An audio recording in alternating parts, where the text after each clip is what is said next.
बच्चों, आदर्श विद्या मंदिर की ऑनलाइन क्लासेस में आप सभी का स्वागत है। हम आज आपको ज्यामिति से संबंधित परिभाषाएं और उनसे संबंधित कुछ सूत्र बताएंगे। तो सबसे पहले देखिए आयत। आयत क्या होता है? इसको हम रेक्टेंगल भी कहते हैं।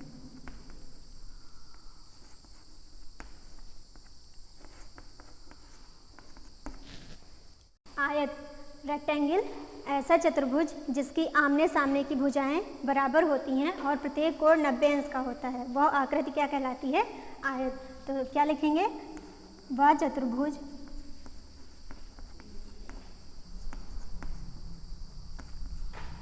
जिसकी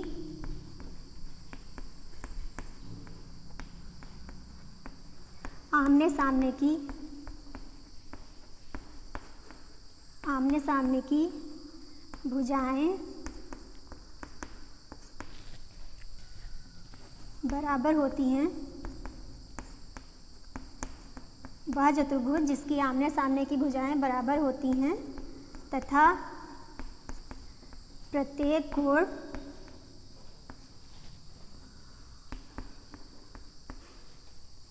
90 अंश समकोण, 90 अंश के कोण को समकोण कहते हैं, तो इसीलिए प्रत्येक कोण समकोण होता है। आयत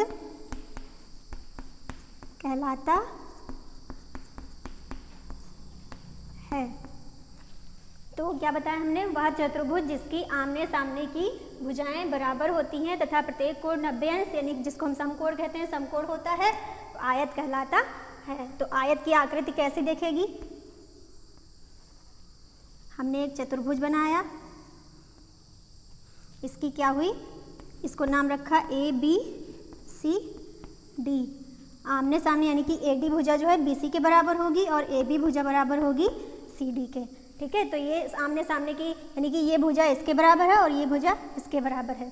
तो अब यहाँ पे लंबाई और चौड़ाई, तो भुजा बराबर अलग अलग है, तो लंबाई चौड़ाई, तो ये हो गई लंबाई, इसको L से लिखते हैं, और ये चौड़ाई इसको B से।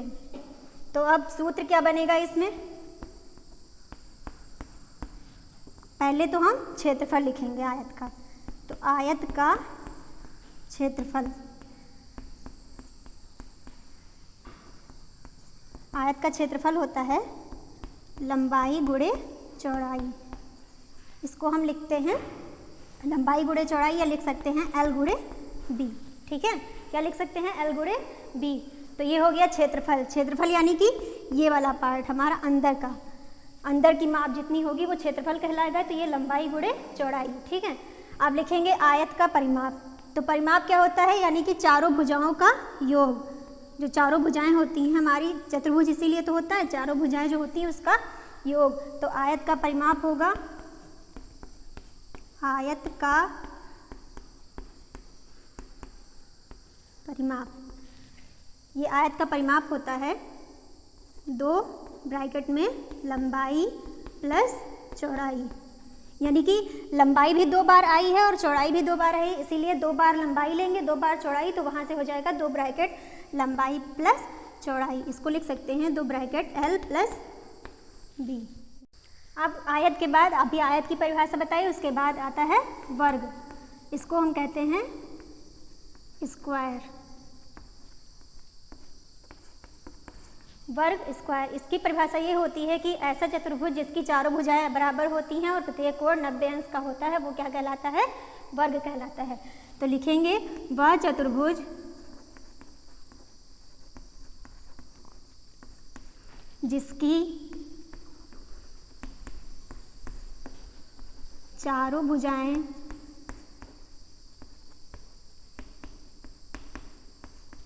आपस में वह चतुर्भुज जिसकी चारों भुजाएं आपस में बराबर होती हैं तथा प्रत्येक कोण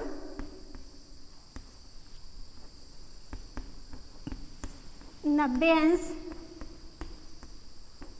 समकोण होता है वर्ग कहलाता है। क्या होगा? वह चतुर्भुज जिसकी चारों भुजाएं आपस में बराबर होती हैं तथा प्रत्येक कोण 90 अंश यानी कि समकोण होता है, वर्ग कहलाता है। तो वर्ग की आकृति किस प्रकार होगी देखते हैं।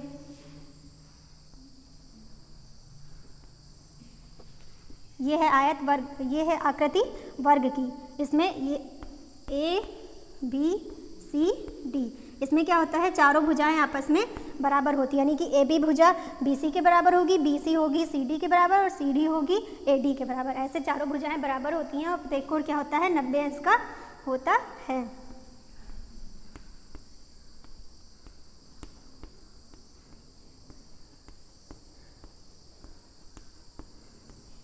तो अब इसके क्षेत्रफल और परिमाप की बात आती है। तो अब इसमें क्या होता है, तो वर्ग से संबंधित सूत्र यानी कि वर्ग का क्षेत्रफल, वर्ग का क्षेत्रफल होता है भुजा गुणे भुजा, यानी कि हम लिख सकते हैं भुजा गुणे भुजा, 2 बार भुजा है इसीलिए भुजा का स्क्वायर। जब दो चीजें या दो संख्याएं गुणे में लिखी होती हैं फिर उनको हम स्क्वायर रूप में लिख सकते हैं, जैसे कि भुजा स्क्वायर यहाँ पे हो गया।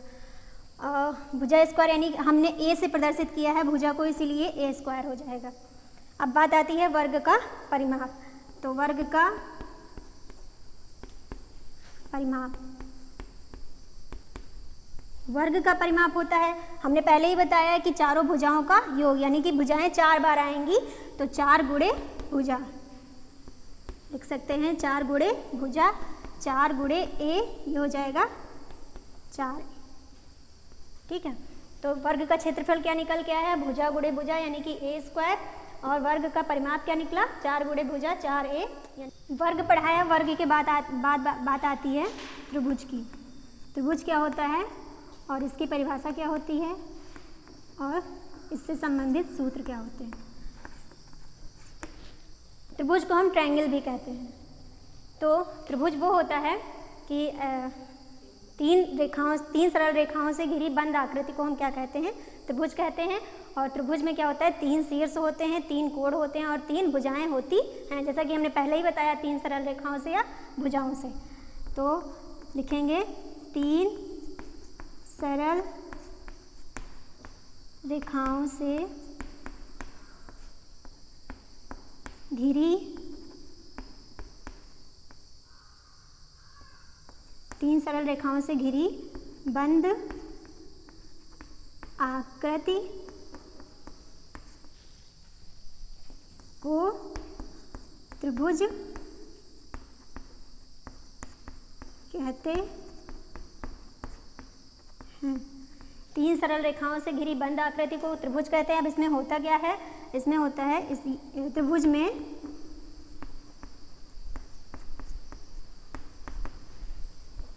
3 शीर्ष,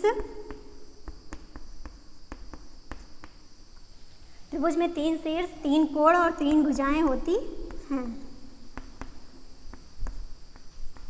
और 3 भुजाएं होती हैं। और त्रिभुज 3 सरल रेखाओं से घिरी बंद आकृति को त्रिभुज कहते हैं। त्रिभुज में 3 शीर्ष, 3 कोण और 3 भुजाएं होती हैं। त्रिभुज के तीनों कोणों का योगफल क्या होता है 180 अंश होता है। त्रिभुज के तीनों अंतः कोणों का योगफल 180 अंश होता है। अब अंतः कोण हम कैसे जानेंगे, उसके लिए हम देखेंगे त्रिभुज की आकृति कैसे होती है। आकृति ये है त्रिभुज की आकृति, ये हो जाएगा ए बिंदु, बी, सी। तो हमने बताया था 3 शीर्ष होते हैं, तो शीर्ष ए और शीर्ष बी और शीर्ष सी। फिर भुजाओं की बात जब आई थी तो ए बी भुजा एक हो गई, बी सी भुजा दूसरी भुजा और ए सी भुजा तीसरी हो गई। अब अंतःकोण हमने बताया, अंतःकोण का मतलब जो अंदर बनते हैं, त्रिभुज के अंदर 3 कोण बनते हैं, तो इन्हीं का योगफल क्या होता है 180 अंश। जब हम तीनों को जोड़ते हैं तो ये किसके 180 अंश के बराबर आना चाहिए। अगर तीनों कोणों का योग 180 अंश के बराबर नहीं आ रहा है तो समझो हमारा त्रिभुज नहीं है, बल्कि वो कोई और आकृति है। ठीक है, तो अब यहाँ पे क्या हो गया, इसके सूत्र क्या हो गए।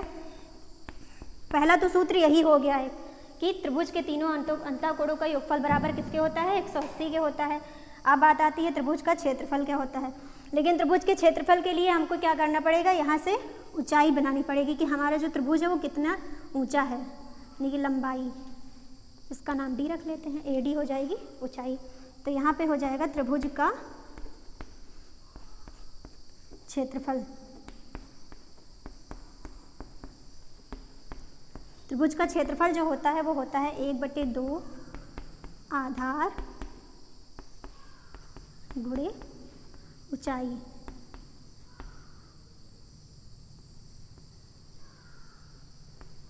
अब आप लोग कंफ्यूज हो रहेंगे आधार कहाँ से आ गया। आधार वही चीज़ होती है जिस पर कोई आकृति बनी होती है, यानी कि यहाँ पे जो BC रेखा है इसी पर तो ये त्रिभुज की आकृति बनी है, तो इसी को हम आधार कहेंगे।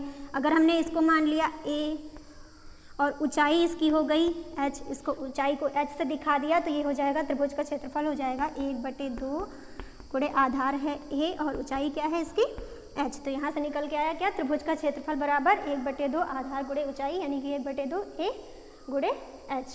दूसरा सूत्र क्या होता है, त्रिभुज का परिमाप। त्रिभुज का परिमाप, त्रिभुज का परिमाप, बात त्रिभुज के परिमाप की। तो त्रिभुज परिमाप हमने पहले ही बताया है कि जितनी भुजाएं होंगी इन सबका योग कर लो। आयत में क्या बताया था, 2 ब्रैकेट में लंबाई प्लस चौड़ाई, वर्ग में 4 गुणे भुजा बताया था, तो इसमें हो जाएगा तीनों भुजाओं का योग, तीनों भुजाओं का योग, यानी कि ये हो जाएगा AB plus BC plus C। BC को हमने A माना ही था पहले, अब हम इसको मान लेते हैं B और इसको मान लेते हैं C। तो ये हो जाएगा AB भुजा क्या हो जाएगी C plus A plus B, यानी कि हम इसको लिख भी सकते हैं A plus B plus C। ये हो जाएगा त्रिभुज का परिमाप। तो हमने बताया क्या, ट्रायंगल यानी कि त्रिभुज, यानी कि 3 सरल रेखाओं से घिरी बंद आकृति को त्रिभुज कहते हैं। त्रिभुज में 3 शीर्ष, 3 कोण और 3 भुजाएं होती हैं, और त्रिभुज के तीनों कोणों का योगफल क्या होता है 180 अंश होता है। ठीक है, अब ये भी एक सूत्र ही है। ठीक है, सूत्र, फिर सूत्र क्या निकल, दूसरे क्या निकल के आए, त्रिभुज का क्षेत्रफल हो गया 1/2 आधार गुणे ऊंचाई। आधार यानी कि A हो जाएगा और ऊंचाई h, तो 1/2 a गुणे h। त्रिभुज का परिमाप हो गया तीनों भुजाओं का योग, यानी कि तीनों भुजाएं हमने कौन सी AB BC और CA ली हैं, वहाँ से सबका नाम रख दिया, यहाँ से C plus A plus B, यानी कि A प्लस B हम आगे पीछे कर सकते हैं इसको। अभी हमने त्रिभुज की परिभाषा बताई, इसके बाद आता है वृत्त। वृत्त इसको कहते हैं सर्किल। तो वृत्त क्या होता है, वृत्त होता है अगर किसी निश्चित बिंदु से समान दूरी पर कोई वक्राकार आकृति खींची जाए तो उससे जो आकृति निकल के आती है वो क्या होती है, वृत्त कहलाती है। तो इसको हम लिखेंगे कैसे, एक निश्चित बिंदु से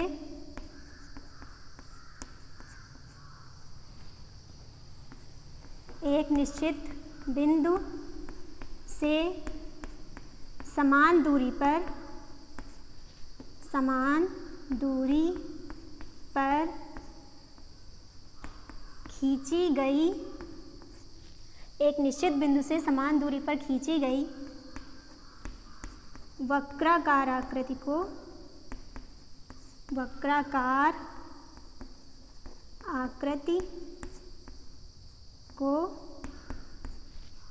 वृत्त कहते हैं।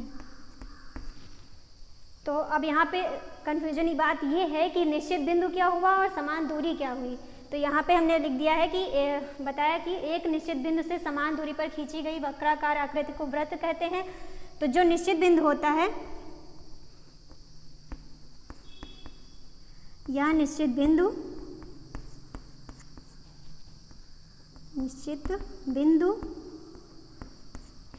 वृत्त का केंद्र तथा बिंदु से, यह निश्चित बिंदु वृत्त का केंद्र तथा बिंदु से समान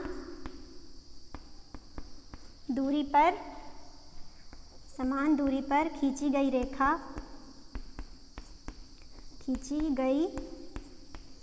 रेखा वृत्त की त्रिज्या कहलाती है। क्या बताया? एक निश्चित बिंदु से समान दूरी पर खींची गई वक्राकार आकृति को वृत्त कहते हैं, और यह निश्चित बिंदु जो होता है जहाँ से हमने वृत्त खींचना शुरू किया है, तो वो क्या होगा? वृत्त का केंद्र कहलाएगा, और बिंदु से समान दूरी पर खींची गई जो रेखा होगी वो वृत्त की त्रिज्या कहलाएगी। आकृति कैसी होगी? ये एक निश्चित बिंदु हो गया, इससे हमने समान दूरी पर एक वक्राकार आकृति खींची।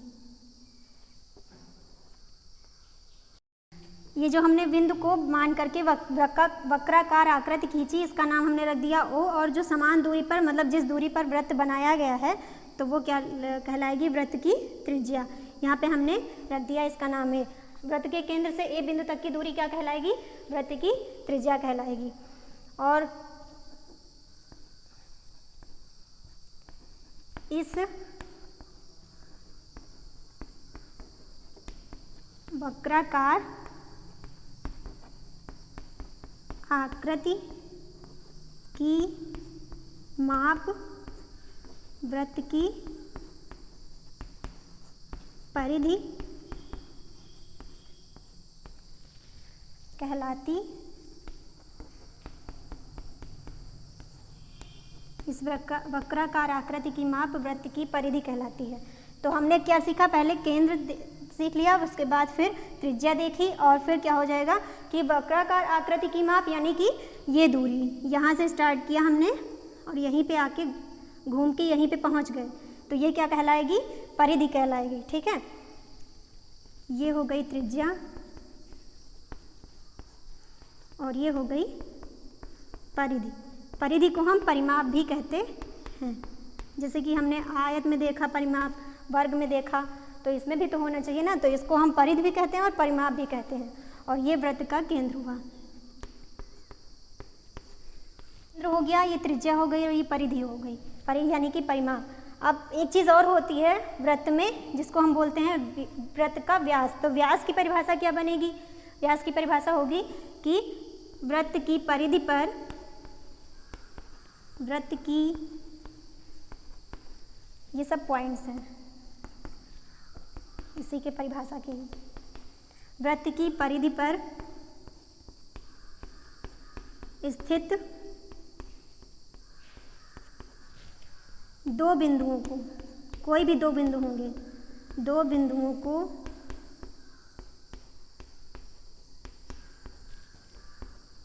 मिलाने वाली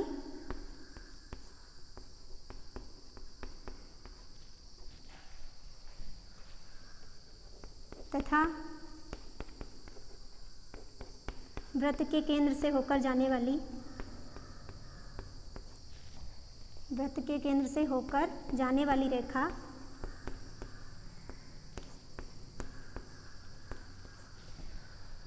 वृत्त का व्यास कहलाती है। वृत्त का व्यास कहलाती, वृत्त का व्यास कहलाती हैं। तो हमने देखा परिधि हो गई ये, त्रिज्या ये, केंद्र ये, तो अब व्यास कहाँ से बनेगा? तो हमने ले लिया कोई एक वृत्त पर ले लिया बिंदु C और ले लिया D। तो दो बिंदुओं को मिलानी चाहिए और फिर वो जो रेखा होगी, मतलब दो बिंदुओं को मिलाने वाली, और वृत्त के केंद्र से होकर भी जानी चाहिए, तभी वो व्यास कहलाएगी। ये सीधी रेखा क्या होगी? वृत्त का व्यास कहलाएगी। इसको हम कहेंगे व्यास।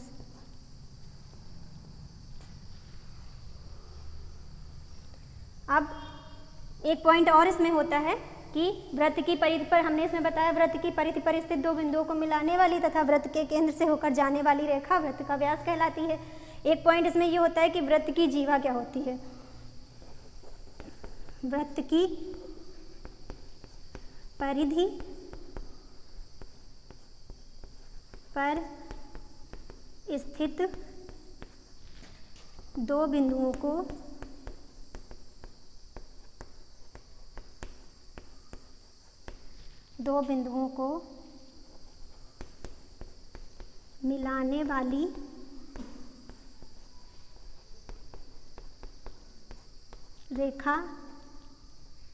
वाली रेखा जो वृत्त के केंद्र से होकर न जाए। वृत्त की परिधि पर स्थित दो बिंदुओं को मिलाने वाली रेखा जो वृत्त के केंद्र से होकर न जाए,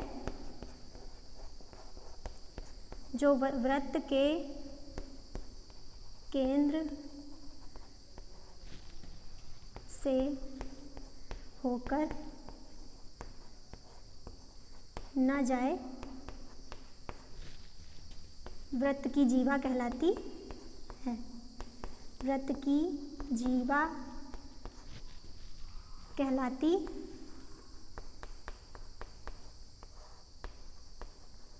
है।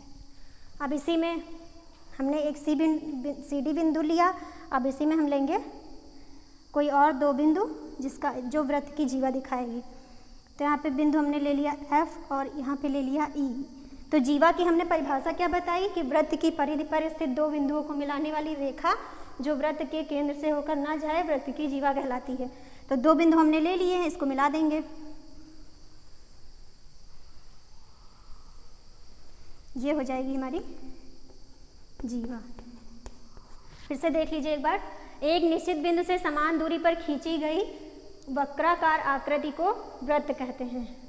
ठीक है। फिर दूसरा बिंदु, इसमें वृत्त की परिभाषा में यही बिंदु है कि एक निश्चित बिंदु से जो निश्चित बिंदु होता है वो वृत्त का केंद्र कहलाता है।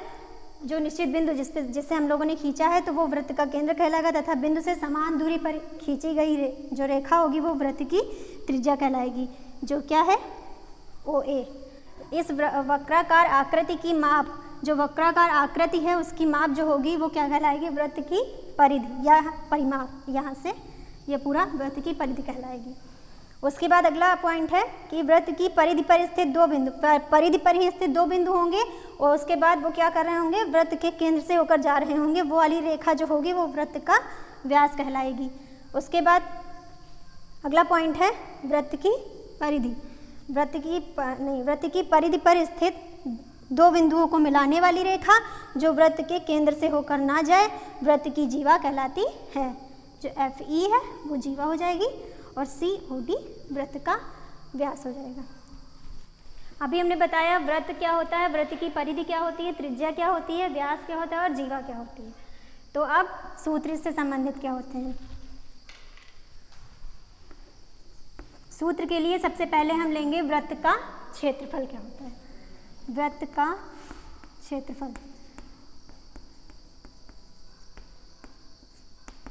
वृत्त का क्षेत्रफल होता है पाई गुणे त्रिज्या स्क्वायर। ठीक है, वृत्त का क्षेत्रफल होता है पाई गुणे त्रिज्या स्क्वायर। अगर हम यहाँ पे त्रिज्या को R लिखते हैं, रेडियस मतलब त्रिज्या यानी कि पाई गुणे R स्क्वायर, ये हो जाएगा पाई R स्क्वायर। ये होगा वृत्त का क्षेत्रफल, जहाँ पे R क्या होगी, जहाँ R जो है वो वृत्त की त्रिज्या है। R जो है वो वृत्त की त्रिज्या है। उसके बाद क्षेत्रफल निकल के आया पाई R स्क्वायर। उसके बाद अब देखेंगे वृत्त की परिधि। वृत्त की परिधि, वृत्त की परिधि क्या होती है, 2 गुणे पाई और गुणे त्रिज्या। त्रिज्या को हमने पहले से ही लिख दिया है R, तो ये हो जाएगा 2 पाई गुणे R यानी कि 2 पाई R। तो परिमाप क्या निकला, 2 पाई R। ठीक है। और फिर होता है एक सूत्र, वृत्त की त्रिज्या बराबर वृत्त की त्रिज्या। जो वृत्त की त्रिज्या होती है वो वृत्त के व्यास की क्या होती है, आधी होती है। तो क्या हो जाएगा, वृत्त की त्रिज्या बराबर वृत्त का व्यास बटे 2। व्यास को हम लिखते हैं d से, डायमीटर तो यहाँ से d/2, जहाँ d है वृत्त का व्यास।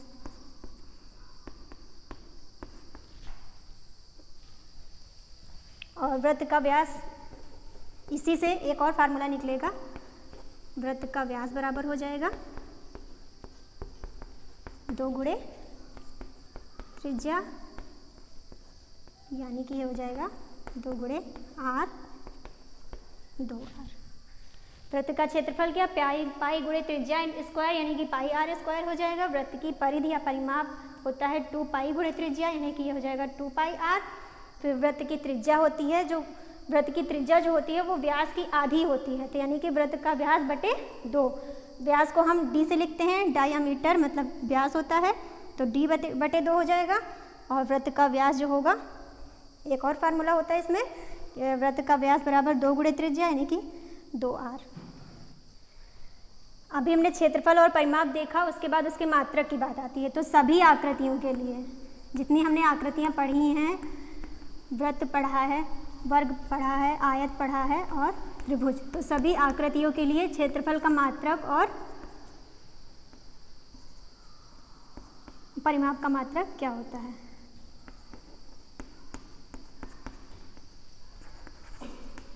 तो क्षेत्रफल का मात्रक होता है, चाहे वो आयत हो, चाहे वर्ग हो,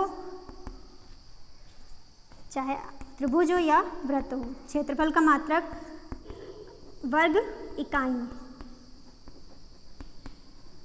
इकाई में मीटर, सेंटीमीटर, डेसीमीटर, डेकामीटर, कुछ भी, हेक्टोमीटर, कुछ भी आ सकते हैं, ठीक है। तो ये क्षेत्रफल का मात्रक होगा वर्ग इकाई या इकाई का स्क्वायर,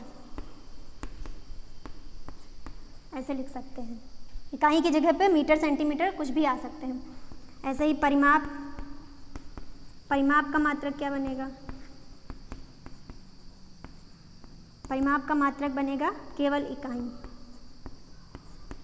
इकाई में, जैसे मीटर भी होता है, सेंटीमीटर, डेसीमीटर, जो जिसमें अगर लंबाई चौड़ाई जिसमें दी होगी वहाँ पे वही मात्रक यूज करेंगे। जैसे कि अगर आयत की लंबाई मीटर में दी है, चौड़ाई मीटर में दी है, तो क्षेत्रफल का मात्रक वर्ग मीटर हो जाएगा। आयत की अगर वर्ग की भुजा सेंटीमीटर में दी है या मीटर में दी है, तो अगर सेंटीमीटर में दी है तो वर्ग सेंटीमीटर हो जाएगा और वर्ग मीटर हो जाएगा। ऐसे सभी आकृतियों के लिए है। परिमाप के मात्रक के लिए अगर लंबाई मीटर में दी है, आयत की, और चौड़ाई भी मीटर में दी है, तो इसका मात्रक, परिमाप का मात्रक मीटर हो जाएगा। अगर वर्ग की भुजा सेंटीमीटर में दी है तो परिमाप का मात्रक हो जाएगा सेंटीमीटर।